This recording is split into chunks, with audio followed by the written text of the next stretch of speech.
Since she was a little girl, Michelle Poler was afraid of big things many of us can identify with and also little things that most of us would think are kind of silly. She was afraid of spiders and roller coasters and snakes. I get the snakes, and skydiving. She was also afraid, though, of things like eating spicy food, petting dogs, holding cats, and changing her hair color. If you'd known Michelle as a little girl or a young adult, you might not have noticed that she restricted herself based on her long list of fears. You would have most likely considered her to be a lovely person who just wasn't very adventurous. She lived her life just playing it safe. She did one brave thing, though. That was the start of her personal transformation. She moved to New York to go to college. And while pursuing a master's degree in visual branding, Michelle was challenged by a professor to face her long list of fears. The professor asked the students to look deep into their souls and to write an essay about their best possible life 10 years from now. Now think about that. You're in a class, a professor says, I want you to look deep in your soul, and I want you to write an essay about your best possible life 10 years from now. Now, I know this is church, not school, and I don't give homework, but since it's early in the year and we're working on becoming strong people who aren't held back by fear, I would encourage all of you to do that. Now, some of you are going to take me at this challenge, and you're going to find out it is well worth it. You spend a few hours this week with your computer in front of you or pen and paper if you prefer that way, and you think, what is my grandest hope for my life 10 years from now? What would it look like? And you write that essay. Write an essay describing your best possible life 10 years from today. What would it look like? What would you be doing then that you're not doing now? Michelle Poler called the assignment a free pass to dream big. Now, that wasn't all there was to the essay, though. The professor also instructed the class to think of all the possible things that could get in the way of that ideal future, and then you narrow that down to one crucial obstacle. So you get your big dream, and then you figure out what are all the things standing in your way, and you narrow it down to that one biggest thing standing in your way. What's the one thing that has the power to derail this big dream? Is it a skill you don't have? Is it a mistake you find yourself making over and over and over again?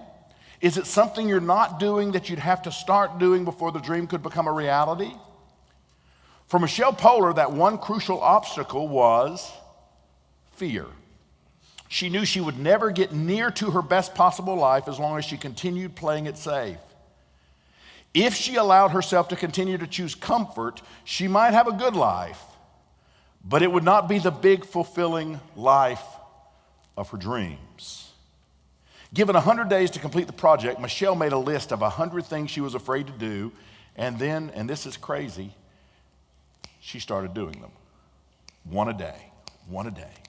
When she got to fear number 39, which was donating blood, Michelle had an aha moment. She realized so many of the fears she had faced had things in common. So she didn't really have 100 fears. Really, she only had 7 fears. Fears like pain, danger, disgust, embarrassment, rejection, loneliness, and control.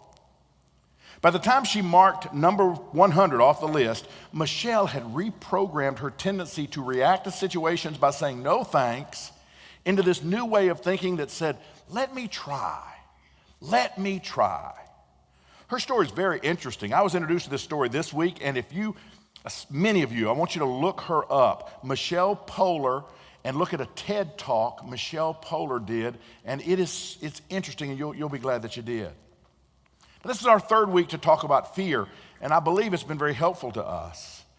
Let me review for those who maybe have a tendency to forget and maybe to bring everybody up to speed. Not all fear is bad. There's a lot good about fear. There's a kind of fear that helps us survive. It's our earliest instinct. It's what causes us to run when we hear a lion sound when we're in the jungle 10,000 years ago. Those things are really important. Good fear teaches us that we should respect appropriate boundaries, that there are times when we need to move away from a situation. There are places where if you go there, you increase the chances of getting dramatically hurt.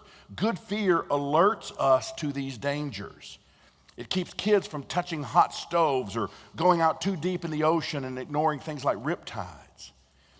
But what we've been spending most of our time on are bad fears that paralyze us from doing what we can do and what we ought to do. And I've had a real burden on my heart this morning about people who live their life controlled by their fears. And it's not necessarily the person that just wrings their hands in a corner that you say, obviously that person has fear issues. No, sometimes it's hidden behind bravado. Sometimes it's hidden behind the loudest voice. Sometimes it's the strongest looking person in the room, but they know deep down fear has them. Bad fear is a distorted fear. It's exaggerated. It's out of touch. And like Jimmy says, it ignores love, which freely flows in and through us and is available to us all the time. Over and over in Scripture, there are two kinds of mindsets laid out as possibilities for the human race. One is the mindset of faith. That mindset of faith says, I can trust God's goodness. I can trust God's power. I believe they're sufficient for my life. I believe I can live with a sense of relaxed confidence to do the things I need to do in a relaxed, confident way. Or there's the other mindset, which is the mindset of fear, which says I'm on my own. Unless I'm real careful and cautious, something really bad is going to happen to me, and I may not be able to handle it. What's the difference? It's a mindset. Now today I want to talk to you about the story of Moses, one particular aspect in the life of Moses. He's one of the most famous characters in the Bible. Many of the people here, older people, my age and older, we grew up watching the 1956 movie called The Ten Commandments. How many of you have seen The Ten Commandments? And who was Moses? Charlton Heston. He was a good Moses too, for those of us that are that age. You younger people maybe learned the story of Moses from the 1998 animated film called Prince of Egypt. That's exactly right. But believe it or not, that story is in the Bible. If y'all wanted to read it in the Bible, you could read it in the Bible too. It's in Exodus. And just to give you some of the highlights, Moses was a Hebrew baby born during a time when the Jews were enslaved to the Egyptians. And the Egyptians, because of this population explosion of the Jews, they had become frightened that they were getting too strong. So they had set a decree that said all male babies would be put to death. So Moses' mother didn't want to do that, so she put him, do you remember, in the water, in a little bitty, what do they call it, a basket in the water, and put him in the Nile River and just prayed something good was going to happen. And lo and behold, Pharaoh's daughter found this little baby in the Nile and took him into the palace, and Moses was raised as a son of Pharaoh. Great story. When Moses was 40 years old, he had begun to understand who his people were. He had begun to struggle with the fact that they were being abused and that they were being treated so horribly. And in a fit of anger, watching his people abused, he killed a man, and then he said, this is all too much for me. And Moses fled Egypt, and he goes to the wilderness, and he begins to start over. He's living a real quiet life as a shepherd, far removed from Egypt, with no more dreams. He just wants to live this quiet little life. But one day, while he was following some sheep in the wilderness, he came upon a burning bush. And through that burning bush, God chose to speak to him. In that moment, God placed a great task on Moses' shoulders. He gave him a dream that would shake Moses to his core. I am sending you to Pharaoh to bring my people, the Israelites, out of Egypt. This was no easy task that God had assigned to Moses. God was asking Moses to confront his brother, who was now the Pharaoh, the most powerful political figure in the world, and then to help liberate thousands and hundreds of thousands of Israelites, ending several hundred years of traditions of enslaving them. Let me reframe this for you. Moses believes he has been given a dream or vision to set the Jews free from their slavery to the Egyptians, but he is scared to death. Wouldn't you be? I know I would be. Moses understandably throws every excuse at God that he can think of. What if they don't believe that it's you that sent me? What if they don't listen to me? What if I'm scared? What if I'm not a good leader? What if I don't speak well in front of crowds? Finally, he pleads with God, please send somebody else. But God says, no, Moses, you trust me and you go in my power and you're going to set my people free. Boy, the story is a beautiful look at a man paralyzed in fear, finally being able to trust this love of God, finally being able to trust and turn and walk through his fear into one of the most glorious salvations the world has ever known.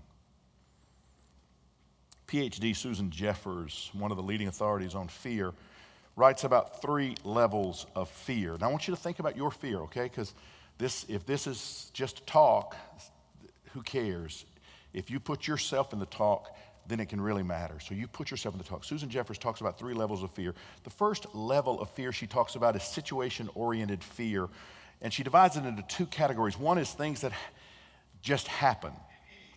For example, some people are really afraid of aging. And you say, is that true? That's really true. As a young guy, I looked older. John Fleming said, I looked older. When I was 16, 17, I looked a little older than the other guys. And that was cool to me. And then I was 23 and I looked 30 and that was pretty cool. And then I was 30 and I looked 40 and that's all right. And then I started looking way older than me. And then I started catching up. And then I realized, oh my gosh, I'm getting old. And you begin to get a little fearful. I've gone through that where you're just fearful of getting old. What is getting old like? Some people have a fear of becoming disabled. Some people have a fear of retirement. They cannot comprehend retirement. Some have a fear of being alone. Some have a fear of dying. Some have a fear of losing a loved one. They say, don't, I'm afraid. I cannot lose that person. So under situated-oriented fear, there are those things that just happen, and then there are those things that require action. She said people are afraid of things like going back to school.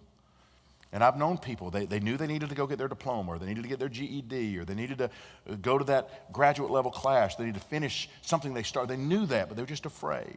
I have a friend, he's an educator, he's now a counselor. He's been in public education 35 years. The start of every school year, about 2 weeks before, he calls me because he goes into the deepest fear you can possibly imagine for the 2 weeks leading up to school, and it normally happens to him for a week into school before it finally releases, but that's fear he faces. Changing a career, that's a fear people have. They know they need to change the career, but they can't. They're just paralyzed. They don't know how to do it. Ending or beginning a relationship. They know they should. Everything about it is toxic. They understand that. But they are frightened about that. Going to the doctor. I have friends that I love. They're smart, brilliant people in every way. But they're afraid to go to the doctor because they would rather not know something bad than go to the doctor and maybe find out that there's a solution to maybe what their struggle is. Losing weight. Some people have a fear, believe it or not, of losing weight. It sabotages their progress. So that's level 1, situational-oriented fears. Level 2 involves the ego. It's said in a little different way. Things like rejection. I have a fear of rejection. Or success. I have a fear of success. Or failure, I have a fear, or disapproval, or losing my image, or being vulnerable.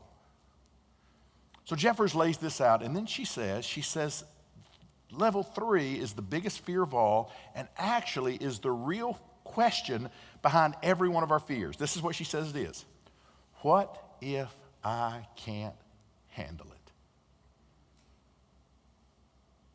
That's the essence of what's behind every one of our fears. What if I can't handle it? At the bottom of every one of our fears is simply the fear that you can't handle whatever life may bring you. What if I can't handle aging? What happens if I become disabled and I can't handle it? What happens if I get retired and then I don't know how to be retired? Or what happens if I'm forced to be alone, if Jane dies before I do? What happens if that happens? I don't know if I can handle that.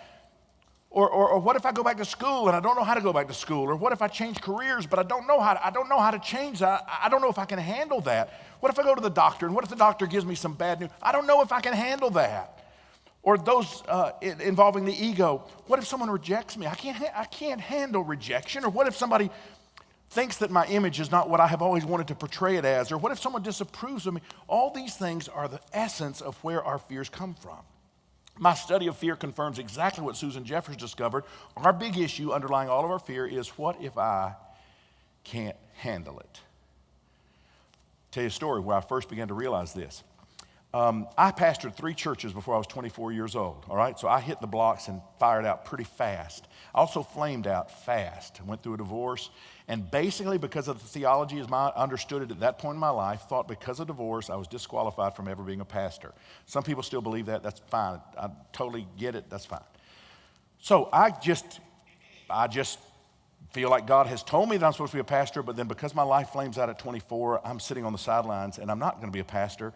And over the next couple of years, God begins to stir in me and begins to call me. And I can tell you very, very authoritatively that I believed in my heart certain things God was telling me. I believe with everything in me that God spoke into my heart and said, Ray, I don't throw away broken things. I fix and use broken things. I can tell you the place he said those words in my spirit. I know that.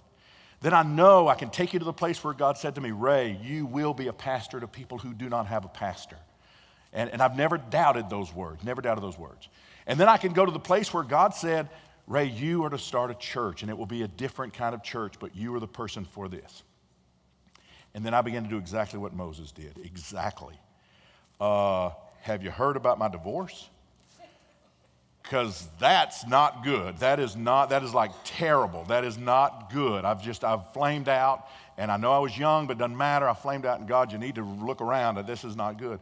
Or I don't have anybody that would come to a church. There's no people. It'd just be me. I'd just be standing in the middle of the room by myself.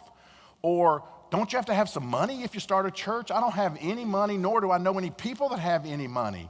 Or I don't know how to organize things like that. I always would go into churches that had lost their crowd and were struggling. And then because I was this young preacher, I would enter the situation, and there would be some enthusiasm, and people would kind of get excited, and the church would grow. And then I moved to another church. It was the same kind of thing. So I would go into already existing organizations. I don't know how to start this from nothing. So I would go through all of these things over and over and over again and think, I can't do this. I can't do this. I can't do this.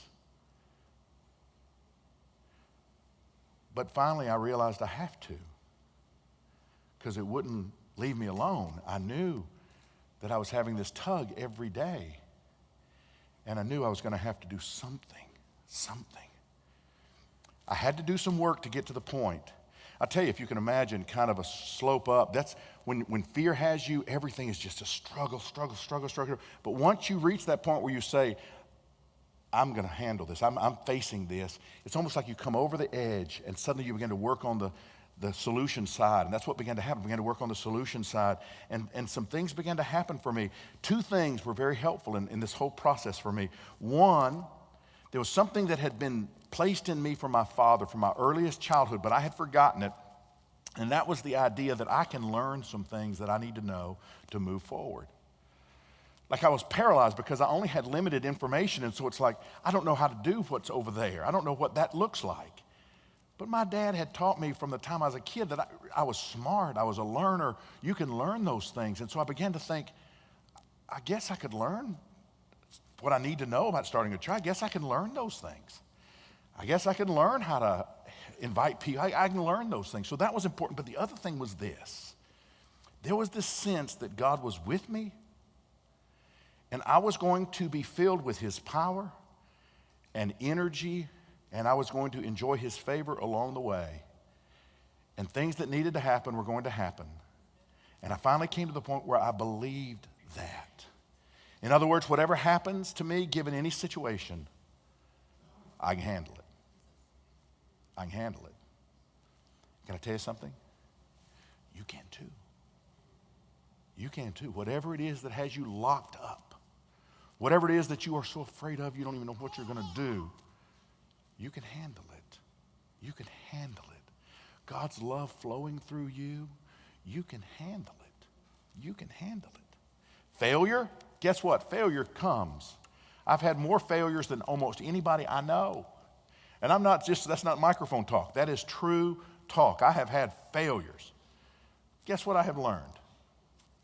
I can handle it. I can handle it. Success? I've had a little. Guess what I can tell you? I can handle it. Finding a building? I remember so glad to see Laura Murphy here today. When we moved up to Hateville, we felt God was leading us up to Hateville, but we just didn't know where to be in Hateville. But I never will forget, our paths crossed. And I had known her for a long time, but she had a building, which was across the street. Most charming little building. It was filled to the roof with more junk than I've ever seen in my life. And we almost killed ourselves emptying that building when she said we could meet there, didn't we? I see Kelly and some of you were shaking your head. We almost died. But it became, we could handle it. We could handle it.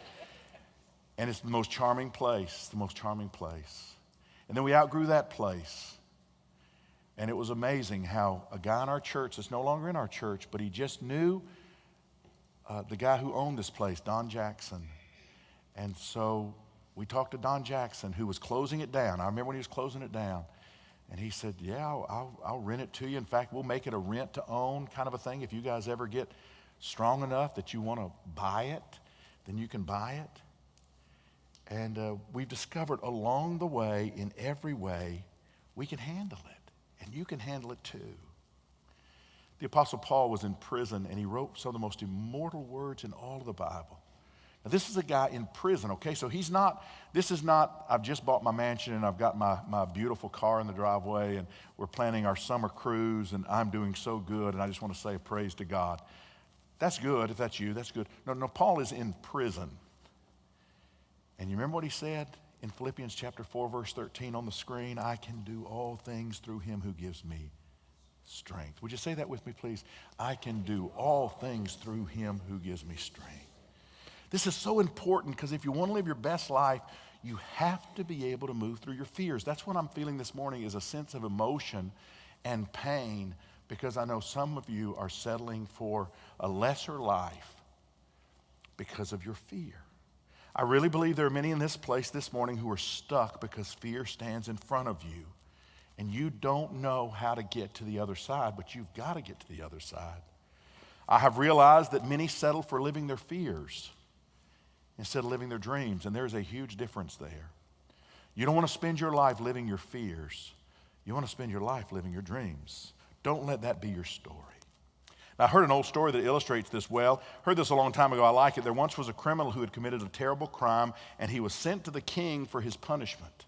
The king told him he had a choice of two punishments. He could be hung by a rope or take what's behind the big, scary, dark iron door. The criminal quickly decided on the rope. As the noose was being slipped over his head, he turned to the king and said, by the way, out of curiosity, what's behind that big, scary, dark iron door?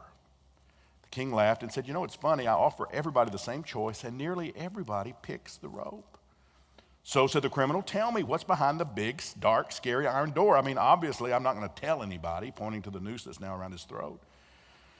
The king paused and said, freedom, freedom. But it seems most people are so afraid of the unknown that they immediately choose the rope.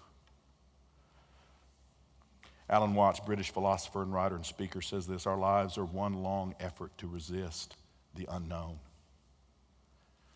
And it's in the unknown that you find some of the greatest joys ever. The result is we're a planet full of folks walking around with metaphorical ropes around our necks, wondering why we feel a bit emotionally and spiritually dead to the world that's all around us. Power phrase. On the other side of fear, there's potential. On the other side of great fear is even greater potential. Would you say that with me? On the other side of fear, there is potential. On the other side of great fear is even greater potential. Let me tell you why this is important. If you don't step out and live your life, your dream, you are depriving yourself of the life you were created to live, and you are preventing the world from knowing the real you and benefiting from your great contribution.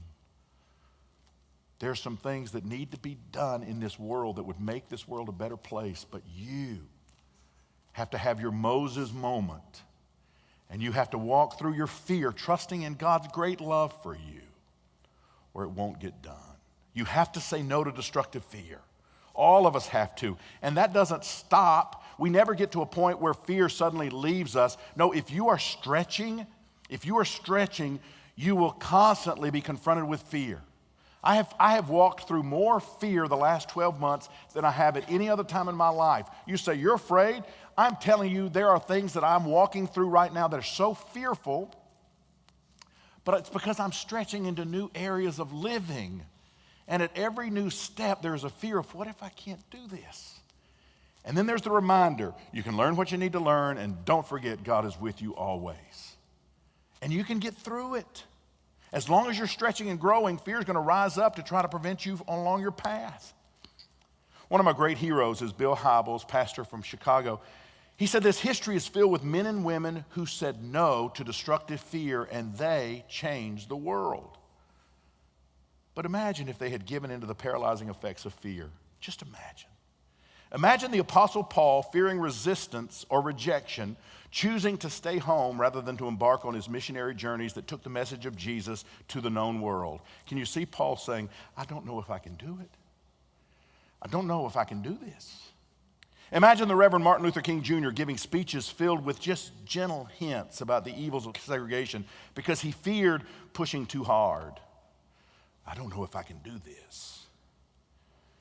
Instead, King powered through and championed the civil rights movement against racial segregation in the United States with a powerful prophetic message calling racism what it is: evil, evil. Imagine Rosa Parks during the same era in American history submitting to the bus driver's command to give up her seat to a white person when she knew that kind of segregation had gone on far too long. What if she had sat there and said, I don't know if I can do this. I don't know if I can do this. Imagine Nelson Mandela looking the other way when he witnessed and experienced apartheid in South Africa because he didn't want to make a fuss. I don't know if I can do this. Instead, he spent 27 years in prison and then brought apartheid onto the world's radar, helping end the centuries-old regime of oppression. Or how about Malala Yousafzai passively quitting school because she was too frightened by the death threats from the Taliban extremists? I don't know if I can do this. Instead, she became even more vocal about the educational rights of children and women. She survived a 2012 assassination attempt, and she was a Nobel Peace Prize nominee in 2013 and 2014. She's now just 20 years old, and she is making an incredible difference in the world. And imagine you, fully aware of the big things God has placed in your life, fully aware that God is calling you to something.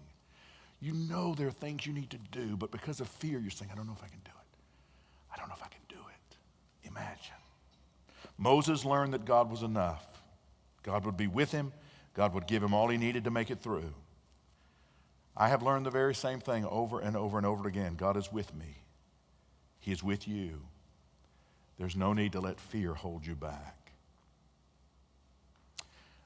Last Monday was Martin Luther King Day, and I didn't mention it last Sunday, but I was sure thinking about it.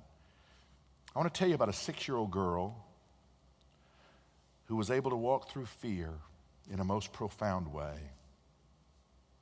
Her name was Ruby Bridges. Many of you know who she is. She lived in New Orleans. When she was 6 years old, a federal judge said the schools in that city had to open their doors to African American children. The day when little children will be separated because of the color of their skin was over in America. Almost all of the white parents decided that if they had to let black children in, then they would keep their children home. You say, really? Look it up on YouTube and listen to the interviews and cry. They also said that if any black children actually came, these white parents said there would be trouble. So the black children basically stayed home too for fear of what was going to take place, except for Ruby. Every day, 6-year-old Ruby Bridges would kiss her mom goodbye and she would march off to school. Only she had 2 federal marshals walking in front of her, and she had 2 federal marshals walking behind her. She needed them because she had to walk through a heckling crowd into an empty school building because she was the only one going to school. She had to walk through a crowd of people and they shook their fist at her. Watch the videos on YouTube. They shook their fist at her, a 6-year-old little girl. They yelled at her and they threatened her and her family. If she was going to keep coming back to school, they made it fierce. Every morning at 10 minutes to 8, Ruby Bridges walked past all these people with her head up and her eyes straight ahead. She walked into that empty school building to learn. Then she went home every day. What's amazing about her is not just that she kept coming back. What's really amazing about her is how she did it. Her white school teacher described what she saw when Ruby walked into the school. This is what she said. Now listen to this. This is a teacher describing this 6-year-old girl. She said, I saw a woman spit at Ruby, but miss. Can I read that again just because that's hard to grasp? I saw a woman spit at Ruby, but miss. Ruby smiled at her. I saw a man shake his fist at her, and Ruby smiled at him. Then she walked up the stairs and she stopped at the school building door and she turned and she looked at the crowd and she smiled one more time. Do you know what she told one of the marshals? The teacher continues. She told him that she prays for those people, the ones in the mob, every night before she goes to sleep. A 6-year-old girl kneeling by the side of her bed saying, God bless those people who are mad at me. Please help them, God. Then the next morning, the little 6-year-old girl gets up, kisses her mom and dad goodbye, and walks to school with 2 U.S. Marshals in front of her and 2 behind her. This is where the story gets interesting to me. There's a Harvard psychiatrist by the name of Robert Coles. Look him up. Watch his interview on YouTube. He went to New Orleans to interview this little girl. He wanted to know what gave her that courage, that kind of heart. How can a 6-year-old be like that? So he goes to New Orleans, leaves Harlem, goes to New Orleans to interview her and her family. And he found that conventional psychiatric and psychological language could not explain this little girl and her courage. He wrote a fascinating book you need to look at called The Moral Life of Children. In it, this is what this non-believing, he is a total secularist, is not religious at all, this non-believing Harvard psychiatrist said about this 6-year-old girl, Ruby Bridges, about what made her the way she is. He said, if I had to offer an explanation, and again, we're talking about a secular Harvard professor. If I had to offer an explanation, I think it would start with the religious tradition of black people, which is of far greater significance than many white observers have tended to allow. This is his language in the 1970s, early 70s, describing what he saw in the 60s. In home after home, I have seen Christ's teachings, Christ's life, connected to the lives of black children by their parents. Such a religious tradition connects with a child's sense of what is important. As anyone knows who has been to a black church and seen the look of pain give way to the look of hope. This Harvard psychiatrist came down to New Orleans to look at this amazing thing, and he said, I think it's Jesus. I think it's Jesus. Ruby was this little 6-year-old girl who didn't really go to school alone. Not in her mind. It wasn't the marshals who gave her courage, and it wasn't the authority of a federal judge who gave her her strength. Not really. That's something that no government or political or human power can do for her or for you. There is no human resource, there's no amount of merely human strength or courage that can transform a heart like that. That takes Jesus, and little 6-year-old Ruby Bridges knew about Jesus. She knew that he understands all things about facing hostile crowds. He knew what it was like to have someone spit at him and mock him and threaten him just for doing right things. And yet he never, ever threatened back. He never stopped loving, and the very people who were so ugly to him, all he knew how to do or all he did was pray for them. Ruby knew about Jesus. Somehow she knew that she was not going to school alone. So this 6-year-old girl kept walking down a very hard road because she walked it with God, who knows all things about hard, long roads. That's how a little girl stood up to her fears. That's how a little girl learned that God's love never fails. It never gives up. It never runs out, ever, ever, ever. And some of you, and I remind myself of this all the time, I need to learn to be more fearless. I need to see what fear is and realize life, great life, is just on the other side. You unravel me with a melody. You surround me with a song of deliverance from my enemies, till all my fears are gone, and I'm no longer a slave to fear.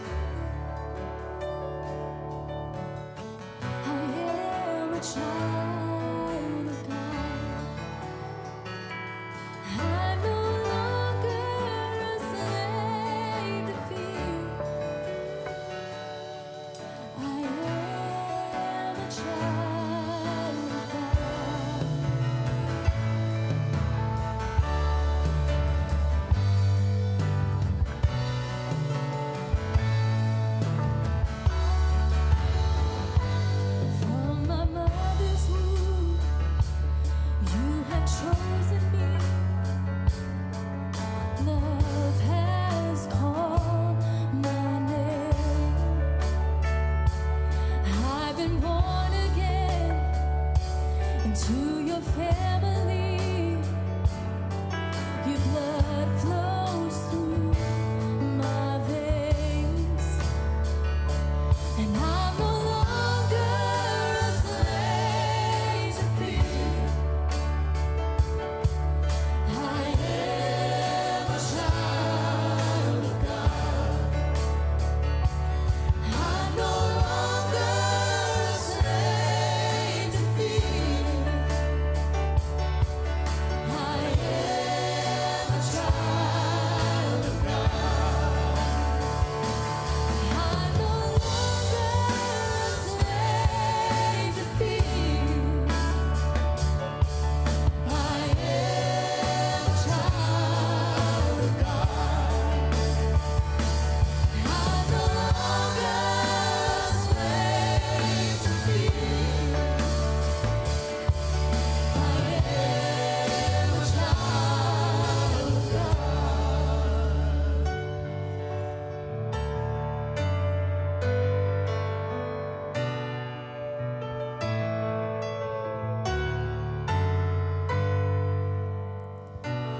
I am surrounded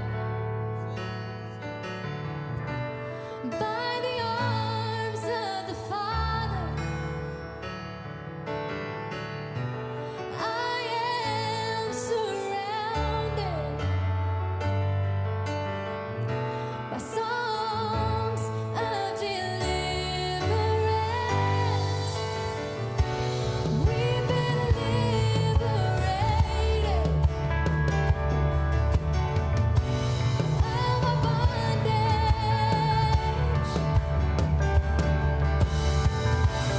We're the sons and the daughters.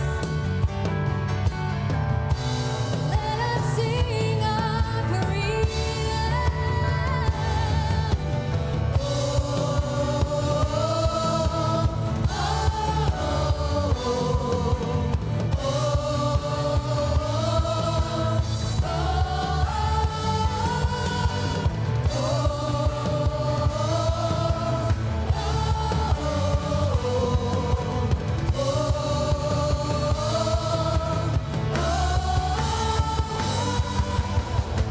You split the sea so I could walk right through it. My fears are drowned in perfect love.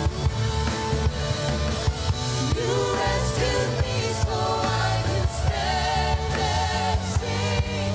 I am a child of God. You split the sea so I could walk. You split the sea so I could walk right through. Fears are drowned. My fears are drowned in your love.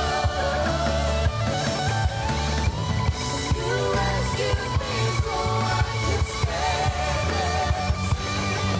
I am a child of God. I am a child of God. No longer a slave to fear. I am a child of God. Your love is great with me.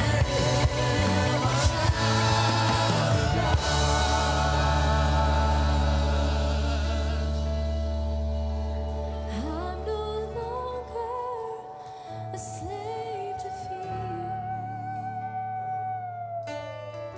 I am a child of God.